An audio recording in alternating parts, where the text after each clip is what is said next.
쟁하고 애들 날올 거야. 전한길 선생 모셨습니다. 안녕하십니까? 네, 안녕하십니까? 네, 반갑습니다. 안녕하십니까? 아유, 오랜만에 뵙습니다. 요즘 가장 핫한 분이잖아요. 그렇죠. 예. 그렇죠. 저는 몇 달 동안 네. 정치적으로 가장 수지 맞은 분이라고 네. 볼 수가 있죠. 중앙 정치 무대에 화려하게 네. 그 주연 배우로 지금 그렇죠. 등장을 하신 분이기 네. 때문에 그렇습니다. 예. 한 4개월 만에 나온 것 같네요. 3, 4개월 된 것 같은데요. 그렇죠. 많이 한해 바뀌었습니다. 그 한해 사이에. 국민에 그때 오셨었어요. 그렇죠. 네. 그때 이제 그 사이에 김광일 그 프로 2시에서 이제 오전 이 시간 예. 쨍하고 했던 날로 바뀌었고 네. 저도 직업이 바뀌었죠. 그때는 학원 강사였고 지금은 이제 인터넷 언론 전한길 뉴스 발행인이 됐고 네. 유튜브도 같이 하고요. 네. 예, 그리고 정치도 바뀌어버린 대통령도 바뀌었고 그렇죠. 예. 국힘 지지율도 그때가 제일 많이 올라갈 때 46%까지 갔었거든요. 네. 예. 지금은 17%로 떨어졌죠. 그렇죠. 지난주 그죠. 3분의 1 토막이 났네요. 그렇죠. 예, 예. 네. 세상이 바뀐 거죠. 네. 그래서 어떤 호칭이 제일 편하세요?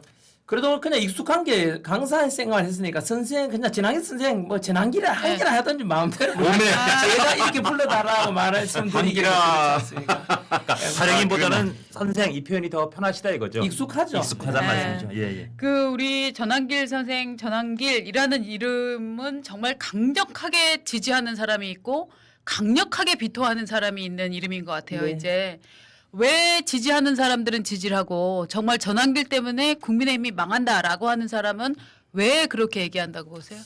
전한길의 진정성을 아는 네. 사람들은 네. 아 저 사람 제 자음이 뭐 꿈에라도 거짓말하지 말라 이거 아닙니까?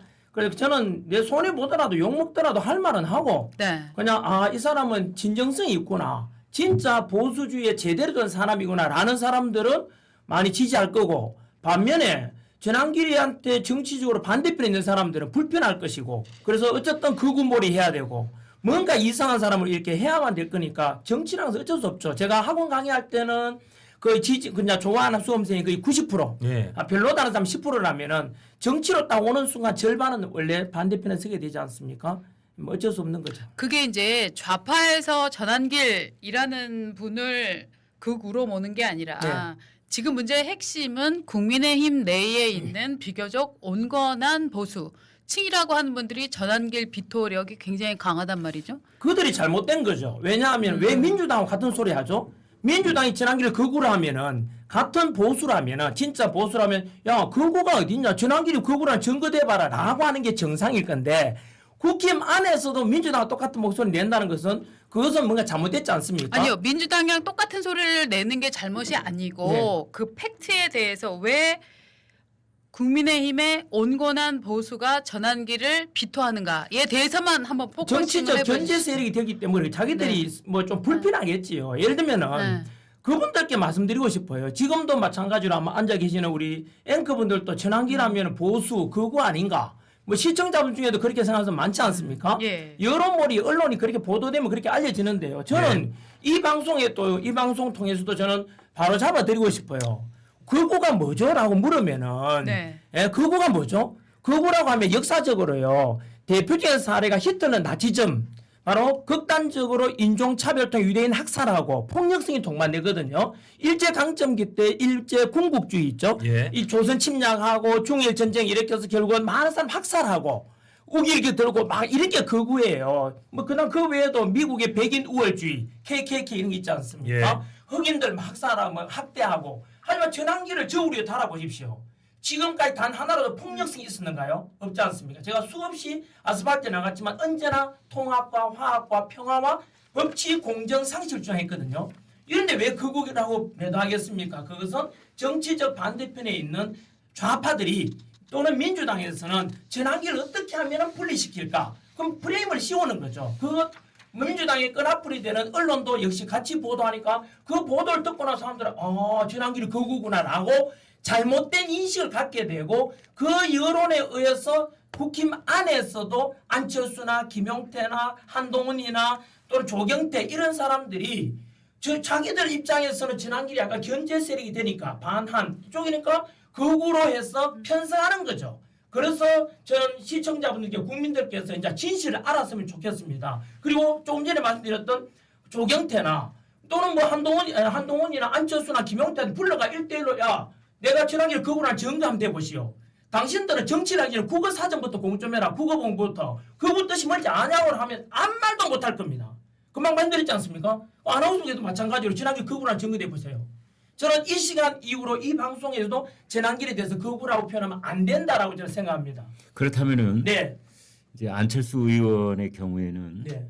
극우라는 말 쓰는 걸 자제를 하고 네. 극단 세력이라는 표현을 쓰더라고요. 네. 극우 대신에 극단. 이 극단이라는 말은 어떻습니까? 저는 강력한 보수, 예. 믿을 수 있는 보수, 저는 이게 적절하지 않나 싶어요. 절대 좌파와 타협하지 않는 가장 든든한 보수다 이렇게 보는 게 맞지 않겠습니까? 강성 타협할 수는 없거든요. 그러니까 강성 보수 이런 말은 수용할 수 왜냐 있다. 그들은 중도 보수라는 걸 자기들이 위치 고수하기 위해서 상대방을 강성 보수라고 지칭하고 싶겠죠. 네. 하지만 최한길은 제 인생 시기면 중에서도 네 번째가 분을 쉽게 내는 자는 다툼을 일으켜도 노하기를 드디하는 자는 시비를 그치한다.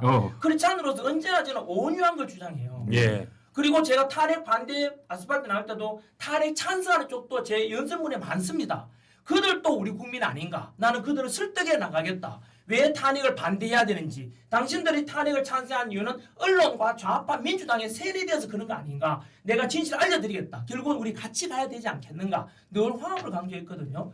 그러면 한 가지만 여쭤보겠습니다. 윤 어게인. 네.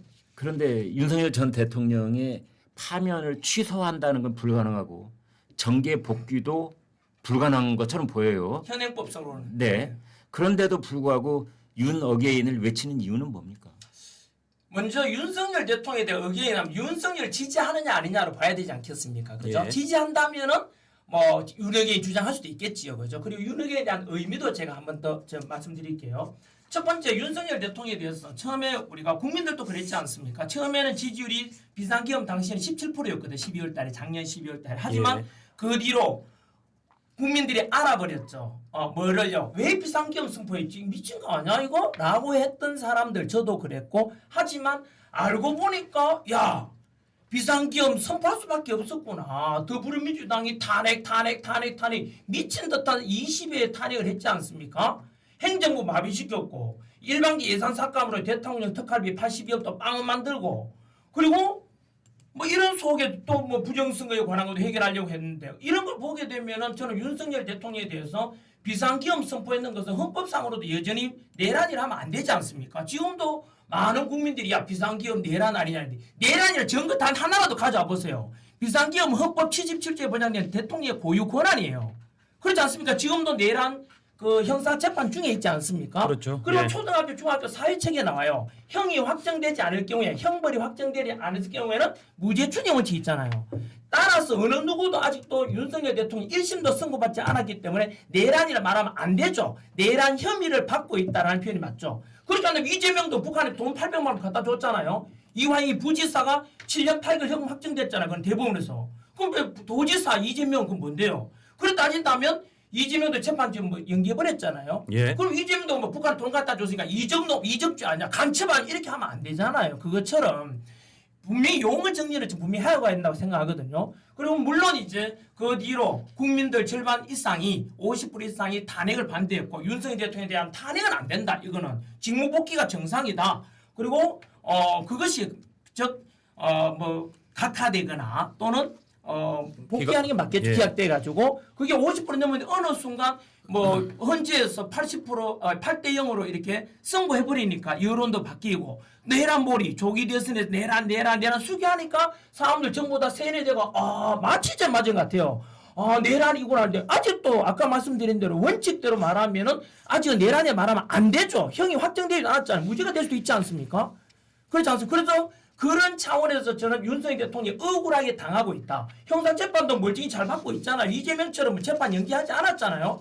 멀쩡히 형사재판 잘 받고 있었는데 갑자기 이재명 정부 들어서서 내란 특검을 만들었잖아요. 그 이중은 그 벌줄 나는 거 아닙니까? 형사재판 받고 있잖아요. 있는데 내란 특검을 왜 했겠어요? 정치 보복 아닙니까? 그거는. 자, 그래서 윤석열 대통령 억울하다. 지금도 정치 보복을 받고 있다. 에? 따라서 저는 윤석열 대통령에 대해서는 여전히 나는 지지한다. 이 부분에 대해서는 내란이 하면 안 되고 국민들도 마찬가지로 히틀러도 그랬거든요. 히틀러 나치즘에 대해서 지금 다들 미친 짓이다 하지만 그 당시에 독일 사람들은 전부 세뇌돼 가지고 히틀러 나치당을 지지했었어요. 하이틀러 하이트했다니까요. 지금 대한민국도 비슷하다고 생각해요. 워낙 좌파 언론들이 내란 하니까 윤석열 대통령 그 뒤로 지지율도 낮아지고 많은 사람들이 등 돌렸지 않습니까? 그럼에도 불구하고 우리가 옳은 것은 그렇다고 바뀌지는 않지 않습니까? 하나도 바뀌기 없지 않습니까? 저는 그렇게 생각하고 그런 차원에서 윤핵관이라는 것은 저는 주장하는 것도 괜찮다 생각합니다. 업무론이나 극우몰이하면 안 되죠. 그게 왜 폭력을 조장합니까? 그것도 아닙니다. 윤핵관 주장하는 사람들도 지금도 평화 집회하고 있습니다. 자, 주말마다. 그러면은 자, 따라서 저는 윤핵관에 대한 개념을요. 말씀이 길어지니까 네네. 중간에 제가 이제 끼어들 수밖에 없는데 윤 어게인 이것은 그러면은 그 지금 전한길 선생이 주장하시는 건 윤 어게인이 글자 그대로 윤석열 전 대통령이 가령 헌법재판소의 파면 결정을 취소시키는 전 국민적 뭐 국민투표 같은 절차를 거쳐서 현직으로 다시 복귀해야 된다는 주장입니까? 아니요, 저는요 윤핵관에 크게 두 가지 의미가 있어요. 네. 첫 번째 그걸 주장하는 사람도 있고, 왜냐하면 지금도 뭐 부정선 6.3대에서는 부정선거였으니까 뭐 그렇게 될 가능성도 있지 않는가라는 것도 있고, 또 그렇게 소망하는 사람도 있겠지만 현실적으로는 현행법상 불가능해요. 네. 현재상으로는 네, 이미 그렇죠. 헌법재판소에서 그래서 선고가 난 상황이지 않습니까? 그래서 이제 다만 윤핵관이라는 것은 제가 관지에 갔을 때 윤석열 대통령께서 그런 말씀하셨거든요. 그 당시는 이제 6.3 대선 치르기 전이었죠. 예. 그때 뭐라 하냐면 6.3 대전을 어차피 분리할 것입니다. 그러면 윤석열에 대해 가치를 이제 실현하는 건 어떤 거냐? 윤석열 대통령이 직무 복귀하는 게 아니고요. 윤석열이 추구했던 가치들 있죠. 대통령 취임사에도 나와 있고 그런 뭐 미 의회 연설에 나와 있고 그 윤석열이 추구하고 하는 가치, 보수주의 가치 아닙니까? 한미 동맹의 건강한 자유민주주의, 그리고 사회주의가 아니라 자유시장 경제, 법치 공정 상식, 가정과 가족의 가치를 소중히 하는 이런 가치들을 당장에는 대선에서 패배했지만은 보수파 후보가, 하지만 미국의 베리 골드워터 이야기를 저한테 해주셨어요. 윤핵관이 뭔지에 대해서. 베리 골드워터가 1964년 미 공화당 후보로 나와서 참패를 했거든요. 민주당 린던 존슨한테. 그 뒤로 비록 베리 골드워터는 참패했지만 그것이 대선에 졌다고 해서 잘못된 건 아니지요. 다만 그 당시에 선택을 못 받은 것 아닙니까? 그래서 그 베리 골드워터는 그 뒤로 청년을 모집해요. 청년을 한 10만 명 이상 모집해가 결국은 그것이 17년 만에 공화당 후보, 보수 후보인 레이건이 탄생하게 되거든요. 그 레이건이 이제 당선되어 가지고 17년 만에 그 소련 공산주의 붕괴되는 단초를 마련하지 않습니까? 예. 그래서 그 레이건이라는 사람은 얼마나 인기 많습니까? 지금도 가장 존경받는 대통령 중 한 사람인데요. 그것처럼 윤석열 대통령은 비록 당신께서는 이제 이렇게 뭐 좌파 카르텔, 기득권 카르텔 때문에 쫓겨났는 택이죠. 쫓겨났지만은 하지만 윤석열이 추구했던 가치, 보수주의 가치는 옳지 않겠는가? 이걸 청년들에게, 미래 세대들에게 알려서 언젠가는 보수주의 가치가 옳았다는 것을 증명시켜달라. 그게 저는 윤핵관이랍니다. 선생님, 윤석열이 추구했던 가치를 알겠습니다. 계승하는 거. 그 아까 이제 탄핵 말씀하셨으니까 그 얘기를 좀 네. 여쭤보고 싶은 게 내란의 형사 재판은 1심도 아직 진행되지 않았지만 결정이 안 네, 나왔지만 그렇죠. 탄핵은 8대 0으로 어쨌든 그 그렇죠. 운영이 됐어요. 네네. 대통령 파면 결정이 맞습니다. 나왔고 그다음에 전 선생님도 그 탄핵 헌재의 탄핵에 대해서 승복한다 그렇게 네. 말씀하셨어요. 맞습니다. 그러면 대통령의 계엄과 그 일련의 행위가 잘못됐다는 어떻게 보면 국가의 공식적인 판단은 나왔다. 이 부분에 대해서는 어떻게 생각하시는지. 저는 그때도 그랬고 지금도 일관됩니다. 그때도 아마 이 방송에 나왔을 때거든요. 8대 0이 됐지 않습니까? 예. 그래서 일단 결과는 승부한다 그랬어요. 왜냐하면 헌법기관의 결정이니까 어떡하 있습니까? 다만 결과는 승복하되 그 과정에 대해서 우리가 합법적인 범위 내에서 헌법적인 테두리에서 저항은 할 수 있죠. 그죠? 예. 그 대표적인 사례가 그 당시에 헌법재판관 8대 0으로 되었지만 이미 심각하게 문제가 있는 좌파 헌법재판관이 있었죠. 문영배, 이민선, 정정미, 정계선, 거기다가 우파로 분류되었던 김영두, 정영식, 조한창 그리고 김복형까지도 결국은 건너가서 8대 0이 됐지 않습니까? 예. 저는 그 당시에 그 뒤로도 정영식하고 그다음에 조한창이 아들 문제 때문에 매수되었다는 이런 주장도 있어요.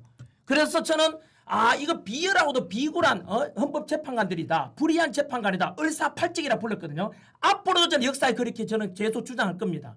결과는 승부하되 하지만 저는 그에 대해서 끊임없이 합법적인 범위 내에서 비판할 수 있지 않습니까? 이건 전한길의 주장이 아니고요. 우리나라 헌법의학의 최고의 허영 교수님이 말하기를 뭐냐 이거 10가지 위법사항이 있는 상태에서 대통령을 파면한다? 이래 되면 헌법재판소는 가루가 되어 사라질 것이다. 그건 전한길의 멘트가 아니고 허영 교수의 멘트예요. 저는 그 연장선에 있다고 봅니다. 그래서 지금도 마찬가지로 비록 헌법재판관들이 매수되거나 좌파 편향돼 가지고 8대 0을 해버리면 어떡하겠습니까? 박근혜 대통령 때도 그랬고 결과는 승복하되 하지만 그것에 대해서 끊임없이 저는 아까 말씀드린 비판할 수 있다고 생각합니다. 그들에 대해서. 자, 근데 전 선생님 네. 말씀 중에요. 네네. 예컨대 그 아까 이제 많은 사람들이 네. 이 세뇌를 당했다 이제 네네. 이런 말씀을 하셨는데 헌법 재판관들이 본래 우리가 알고 있었던 입장에서 바뀐 결과를 내놓았다. 그렇죠. 뭐 이제 이것까지 네. 이 지내놓고 보니까 그런데 많은 국민들은 그 탄핵의 결과, 파면의 결과에 대해서 우리 국민 대다수가 받아들이고 그다음에 그 이 연장선상에서 이제 대통령 선거도 그 상대당인 이재명 대통령이 출연을 했는데 그러면 전 선생님 말씀대로 한다면 우리 국민의 절반 이상이 세뇌당했다 이런 뜻입니까? 언론에서 그럴 수 있죠. 예를 들면 아까 말씀드렸잖아요. 히틀러는 나치즘 미친주의 아닙니까 지금? 유대인 학살. 하지만 그 당시에 대부분의 독일 사람들이 하이 히틀러를 외치고 그렇게 됐던 거라고 지금 보세요. 우리나라 국민들이 네. 하이 히틀러를 외쳤을 때 독일 국민하고 비슷하다고 보시는 겁니까? 그렇게 심각하진 않지만 이미 우리나라 좌파 언론들이 다 장악해가 있는 건 다 알고 아닙니까? 예를 들었어요. 윤석열 대통령이 비상계엄 때 17% 지지율이었지 않습니까? 하지만 그 뒤로 탄핵 정부에서 50% 이상 지지율이 되지 않습니까? 그걸 누가 이끌어냈는데요? 레거시 미디어들이 이끌어낸 게 아닙니다. 그 레거시 미디어들은 침묵했고 그냥 내란 수개라 부르짖었지만 유튜브들을 통해서 이건 유튜브 아닙니까? 국민들의 그 2030들이 중심돼서 실체를 알아버렸죠. 그래서 이 깨우친 거 아닙니까? 깨우치면서 결국은 50% 이상이 바꾼 것처럼 그 뒤로 헌재 결정에 대해서 많은 국민들이 그리고 청년들이 많이 실망했죠. 뭐냐? 하지만 진실은 안 바뀐다는 거죠. 그게 이제 여론몰입니다. 그리고 그때 뭐라 했냐면은 이제 그리고 조기 대선 정부에 들어가면서 이재명과 민주당은 내란 당이다. 내란과 단절해야 이랬잖아요. 그거 정말 가짜 아닙니까? 아직도 내란이라면 안 되는데 불구하고 내란이라니까 사람들이 전부 다 그러니까 내란인갑다라고 넘어가게 되는 거죠. 하지만 저는 지금도 그렇고 목소리 내물에서 제 말에 거짓말이 단 하나도 없지 않습니까? 왜 내란이죠? 네, 제가 여쭤보고 싶은 건 네. 말씀하신 것처럼 초반에는 계엄에 대한 반발이 심하다가 그렇죠. 그다음에 뭐 우리 전 선생님 같은 네. 분이나 다른 분들이 와서 이거는 상당히 오죽했으면 그렇게 했겠느냐에 대한 이해도가 높아지는 상황에서 네. 허영 교수도 저 분명히 기억합니다. 이게 네. 이런 잘못된 뭐 결정 내리면 헌재가 가려고 될 것이다. 그러나 파면 8대 0 결정이 나오자마자 네. 그런 그 헌재나 그런 데에 대한 그 반발심은 제 생각엔 정말 눈 녹듯이 가루가 사라지지 정말 오히려 그게 가루처럼 사라지고 오히려 지금은 많은 국민들이 윤석열 대통령이 잘못했고 윤석열 대통령 역사로 보내야 된다라고 생각한다고 저는 느껴져요. 이 네. 변화가 상당히 어떤 사람들은 혼란스러울 텐데 네. 어떻게 보시는지 그건 여쭤보고 싶어요. 여론이고요. 예. 그럼에도 불구하고 헌법학자들 대다수는 그 대통령의 파면은 잘못되었다라고 이야기해요. 다만 여론에서 안 나오잖아요. 예. 그 대다수 그 헌법학자들은 안 바뀌었어요. 그 뒤로도 여전히 윤석열 대통령에 대한 비상계엄은 대통령의 고유한 통치권이었고 그 뒤로 약간의 헌법상의 대통령 권한이 넘는 거 있었지만 그럼에도 불구하고 8대 0으로 파면하는 것은 옳지 않다라고 수많은 헌법 전문가들이 이야기해요. 전한길이가 뭐 법 전문가도 아니잖아요. 전한길이 혼자서 이야기하기면 안 먹히겠지만은 그건 전부 다 헌법학자들의 이야기인데 다만 여론몰이하기 때문에 그들의 목소리가 반영이 안 돼요. 저는 그래서 그 영향으로 금방 앵커님께서 말씀하신 대로 여론에도 그러니까 국민들도 어떡하겠냐 8대 0이 됐는데 뭐 어떡하라고 해서 많은 분들이 좌절하고 그래 윤석열은 잘못된 것 같다라고 하지만 전한길은 여전히 좋아하고 싫어하고 있었지만 옳고 그러면 바뀌지 않는다고 저는 생각하거든요. 아까 말씀드린 대로 그 헌법재판관들은 제가 을사팔적이라 그랬지 않습니까? 올해가 을사년이잖아요. 을사팔적이라 하지 않습니까? 그들은 실수할 수 없는 저는 죄를 저질렀다고 생각해요. 10가지 위법사항이 있었잖아요. 그것도 조사해야 되는데 안 하잖아요. 그래서 저는 그 진실과 실체에 대해서는 절대 바뀌지 않다고 저는 확신합니다. 다만 그 헌법재판관 8명이 결정해버리니까 어떡하겠어요? 지금 마찬가지 아닙니까? 뭐 주요 민주당에서 현재 악법들 막 만들지 않습니까? 그것이 옳은 것이 아니라 다수 의석을 차지하고 과반 넘기니까 대통령 거부권 행사 못하니까 그냥 통과돼 버리잖아요. 그 법이 다 옳습니까? 노란봉투법이 옳습니까? 전부 다 잘못되었다고 생각할 수 있지만 그 다수는 밀어붙지만 그래 되는 거예요. 헌법재판관도 그랬고 저는 언론이 그걸 뒷받침하고 부추기면 그런 결과가 나온다고 저는 생각하고 다만 저는 비록 윤석열 대통령에 대해서 여전히 지지율도 낮고 이제는 절연해야 되는 거 아닌가. 심지어 국힘 안에서도 그러지 않습니까? 민주당을 넘어서. 그런 얘기가 많이 나오고 그렇죠. 있죠. 지금. 예. 여론은 그렇지만 그럼에도 불구하고 저는 진실은 사라지지 않는다. 그래서 저는 진실을 추구하는 사람이다. 마지막 전환기 혼자 남더라도 저는 이 목소리를 내고 싶다 이 뜻입니다. 네, 네. 조금 계엄이 곧 내란인가 네. 이 여부에 대해서는 네. 이제 형사재판 지금 중에 형사재판 있잖아요. 중에 그렇죠. 있으니까 그건 결론이 나오겠죠. 맞습니다. 그러나 계엄이 유연적이었는가에 네. 대해서는 헌법재판소가 판단을 내렸어요. 네, 그거에 대해서는 네, 저도 그건 마찬가지로 인정하신다고 그랬잖아요. 아, 네. 네. 비상기업에 대해서는 네. 뭐 어설펐다는 그런데- 것에 대해서는 저도 동의하고요. 그것은 아니, 윤석열 대통령 지금 말씀 측에서는 중에 네. 어설펐다라는 말로 매우 근거가 희박한 추상적인 표현으로 넘어가세요. 아니, 이렇게 했죠. 그때는 대통령 뚜렷하게 표현을 그대로 말씀하셔야죠. 드리자면은 그런 형용사를 쓰지 마시고 아, 네, 좋습니다. 그럼 자, 이제 대통령 변호인단의 표현을 그대로 쓰면은 네. 대국민 호소형이었다. 왜? 이것은 대통령 표현입니다. 대국민 호소형 아니냐? 진짜 내가 비상기업을 해서 너희들 죽이려고 헌법 중단시키려면 실탄도 보냈을 것, 실탄도 지급했을 거고 기껏해가 250명 국회에 보냈겠냐 기업군을 2만 명 보내지. 예를 들어서 그래서 실제로 그거에 대해서는 이제 아쉬움은 있지만 왜 그랬을까 따지면 저는 내란이라는 척이 있다면은 그저 국회 측의 민주당 주장이고 윤석열 대통령 변호인단 측에서는 아니 내란이 아니라 대국민 호소용 아니냐. 대국민 호소를 한다든지 그렇죠. 뭐 계몽령이라든지 네네. 이런 핑계가 그 엄청난 비상계엄을 선포한 그 명분으로서 가당한 말입니까? 저는 동의합니다. 지금도 여전히. 왜냐하면 윤석열 전 네. 대통령한테 실망한 많은 국민들은 네. 계엄 그 자체에 실망했다기보다는 네네. 나중에 나와서 나오는 그 핑계 네. 계몽령이라든지 뭐 국민 호소령이라든지 이 말에 더 많이 실망하고 그런데 있다는 거. 김관희 선생님 이걸 여쭙고 싶어요. 네. 계몽령이라는 것 때문에 국민들이 알게 됐잖아요. 계몽령을 통해서 우리나라가 위기 상황이고 그리고 그 민주당의 탄핵 29번 그리고 예산 삭감 일방제 그리고 이런 것에 대해서 국민들이 알고 50% 이상이 나왔거든요. 그들은 전부터 잘못된 판단입니까? 아니죠. 국민들 50% 계엄으로에 이상이 대해서 알게 됩니까? 그럼 국민을 무시하는 그- 말씀이죠. 아니 그게 아니고 제가 이 방송을 네네. 지난 10년 동안 계속 해와서 저는 제 스스로가 얘기할 수 있는데 네네. 그 계엄이 있기 전에도 네.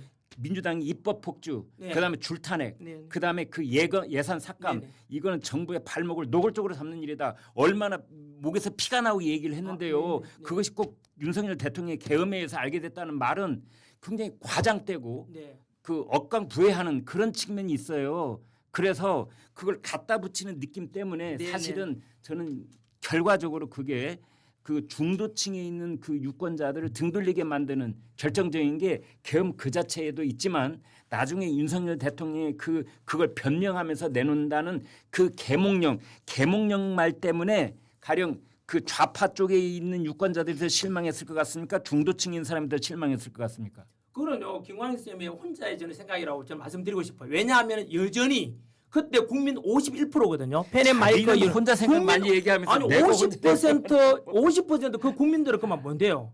51%까지 갔거든요. 윤석열 대통령 탄핵 반대 주장했는 국민들이 그 1% 국민들은 그건 뭔데요? 근데 그 이후에 네. 여론은 계속 바뀌잖아요. 그러니까 그렇죠. 내 재산이 얼마야라고 말할 때 야 내가 한때 1억까지 있었어라고 얘기했는데 지금 통장에는 아니, 500만 원도 없단 말이죠. 지금까지 갈 그러니까 것이. 당시 50%였다는 말이 아니, 예. 대통령이 우리 손으로 지금까지도 뽑았잖아요. 여론이 그렇다라는 걸로 그래서 볼 저는 수는 이제 없죠. 진실을 호소하는 거죠. 네. 왜 그렇게 되었을까? 지금은 윤석열 네. 대통령 지지율이 너무 낮지 않습니까? 네. 그죠? 네. 너무 낮잖아요. 네. 하지만 아까 말씀드린 이것은 왜 그럴까 생각해 보면은 저는 이렇게 생각해요. 이순신 장군이 그 명량 대첩하기 전에 선조가 바다를 포기하고 이제 포기해라. 많은 백성들과 장수들도 희망이 없다라고 했고 그 당시에 이순신 장군의 명량 대첩 성공 가능성이 낮았어요. 하지만 이순신 장군은 나에게는 아직 신에게는 12척의 배가 있습니다 해서 만들어내거든요. 그리고 인천 상륙 작전도 마찬가지 5,000분의 1의 가능성을 뚫은 거예요. 그 메가드 장군이. 그것처럼 저는 지금은 여론상으로 아까 예를 들었잖아요. 우리 기자님 안 계실 때 히틀러 나치당이 있잖아요. 그 당시에 다들 하이틀러 할 때 국민들 다 히틀러를 지지했다니까요. 그죠? 왜 그랬을까요? 그만.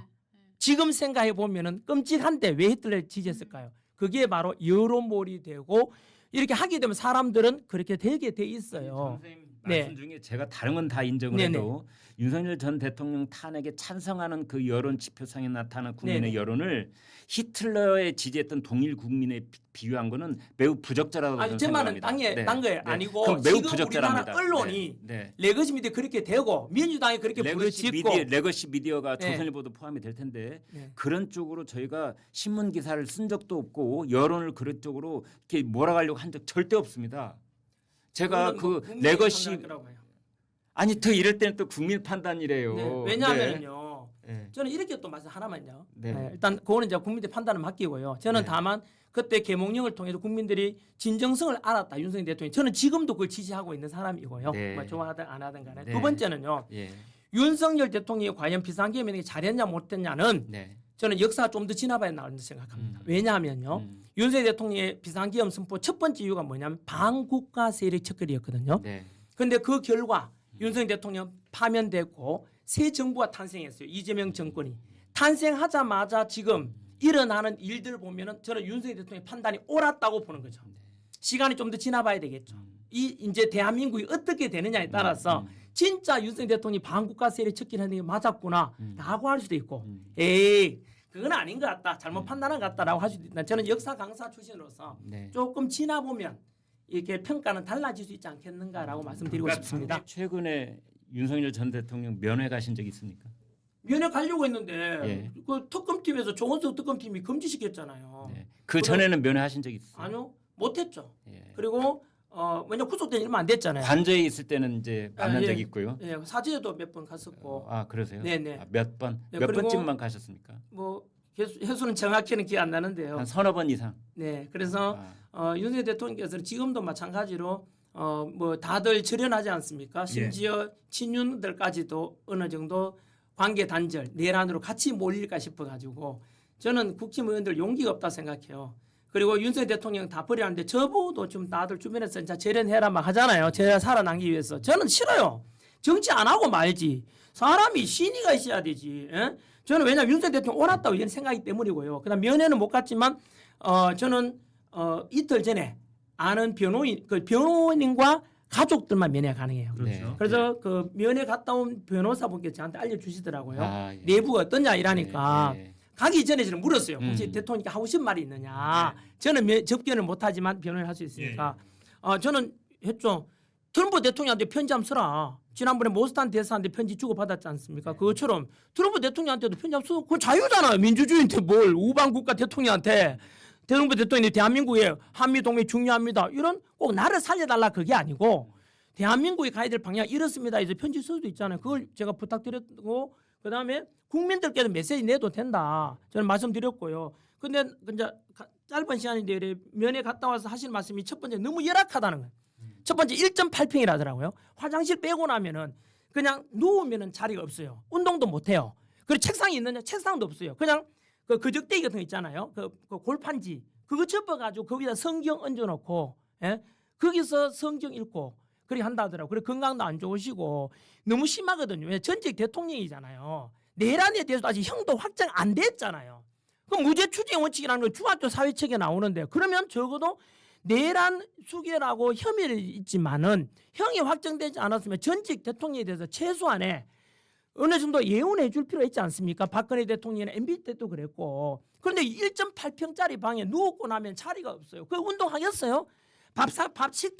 식판 들어오고 하면은 그것도 식판도 그 골판지 위에다가 뭐 놓고 드시다 하더라고요. 저는 그 생각하면은 이거는 정치 보복이다. 이거는 아니 이럴 수가 있는가? 그리고 또 조원석 특검팀은 언론 통해서 뭐라 했습니까? 대통령 왜 안 오냐 했잖아. 지가 찾아가면 될 거 아니야. 전직 대통령에 대해서 서면 조사, 방문 조사 할 수 있잖아요. 대통령 불러내는 이유가 뭔데? 망신 쪽이 아닙니까? 죄수복 입고 자꾸 돌아다니는 보면은 그 여론몰이 하려는 거 아닙니까? 조원석 특검팀 정치 보복이라 저는 생각해요. 너무 안타깝잖아요. 전직 대통령이 이럴 수가 있나? 선생님 최근에 그 김건희 여사하고 소통하고 계십니까? 저는 김건희 여사님하고 전혀 전화번호도 모르고 소통한 적은 한 번도 없습니다. 아 그렇습니까? 네. 쟁하고 애들 날 올 거야